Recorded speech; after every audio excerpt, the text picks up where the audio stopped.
Mayat wanita ini dipenuhi lintah, mata terbelalak dan lidah menjulur. Suaminya cerita begini. Jamilah, bukan nama sebenarnya, adalah istri dari Pak Husnin. Ia adalah perempuan yang cantik jelita, mereka sudah dikaruniai beberapa anak. Walaupun sudah memiliki anak, istri Husin yang mempunyai bentuk tubuh yang menarik dan pintar berdandan ini ternyata suka berbuat curang. Ia ternyata sering memperoleh uang dari hasil berjualan kecil-kecilan, yaitu menjual beras selundupan dari negeri Gajah Putih, Thailand.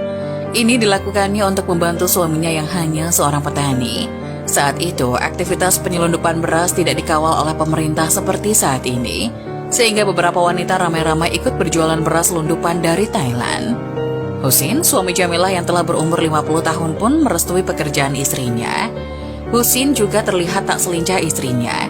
Ia berjiwa lembut serta menurut apa saja istrinya tanpa ada banyak bantahan. Namun makin lama fungsi Husin sebagai kepala keluarga semakin menghilang. Tergantikan perannya oleh Jamilah istrinya.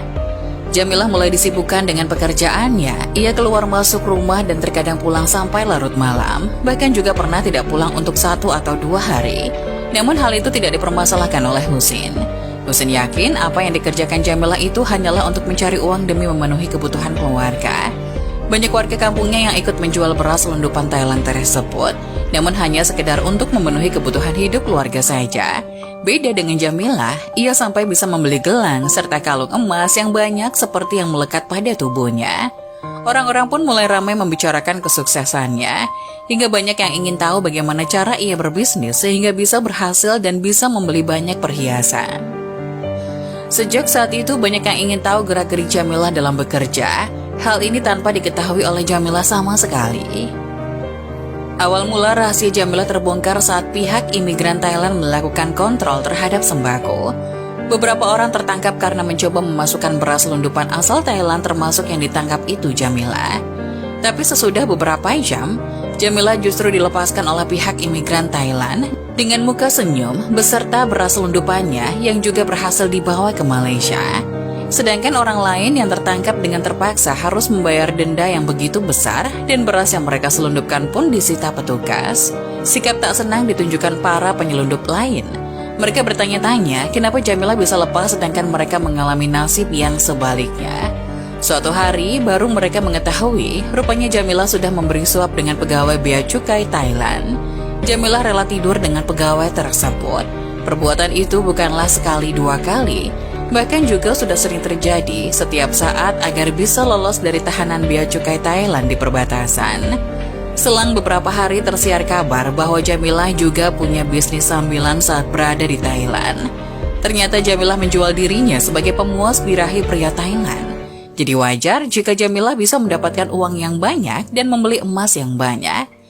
Cerita tentang Jamilah ini akhirnya sampai juga ke warga sekitar rumahnya, hingga orang tak heran dengan kemewahan yang dimilikinya. Warga kampung pun mulai jijik terhadap Jamilah karena melakukan perbuatan yang keji tersebut demi semua kemewahan dunia. Husin, sang suami, juga sudah diberitahu tentang sifat Jamilah, tapi ia awalnya tak yakin dengan kabar tersebut. Husin hanya bisa berserah diri pada Allah untuk membuktikan istrinya selingkuh. Ia bahkan tak punya cukup bukti dan tidak melihat dengan mata kepalanya sendiri. Selang 1 tahun kemudian, Jamilah dikabarkan terserang sakit kepala dan demam. Semakin hari, sakitnya semakin parah hingga mendekati ajalnya. Pada saat sakaratul maut, ia bahkan menggonggong seperti anjing, lebih kurang 10 kali sebelum meninggal dunia. Jamilah meninggal dalam kondisi yang mengerikan. Matanya terbelalak dan lidahnya menjulur keluar.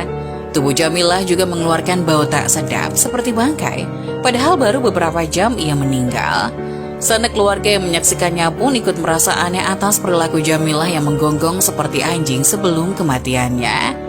Saat dikafankan, liang lahat untuk Jamilah pun diukur dan digali, hingga tibalah waktu untuk Jamilah dimakamkan. Saat jenazah Jamilah dimasukkan ke liang lahat, mendadak ukuran lubang kuburan dikabarkan mengecil. Mayat Jamilah tidak muat masuk ke dalam lubang tersebut, padahal awalnya sudah diukur dan pas. Kejadian itu terulang sampai 3 kali, tapi masih kurang panjang juga. Hingga akhirnya jenazah Jamilah dipaksakan supaya bisa masuk ke dalam liang kuburnya. Saat selesai prosesi pemakaman, pihak keluarga dan warga pun pulang. Husin sempat membuat sertifikat kematian Jamilah dan membutuhkan KTP sang istri usai pemakaman. Setelah ditanya kepada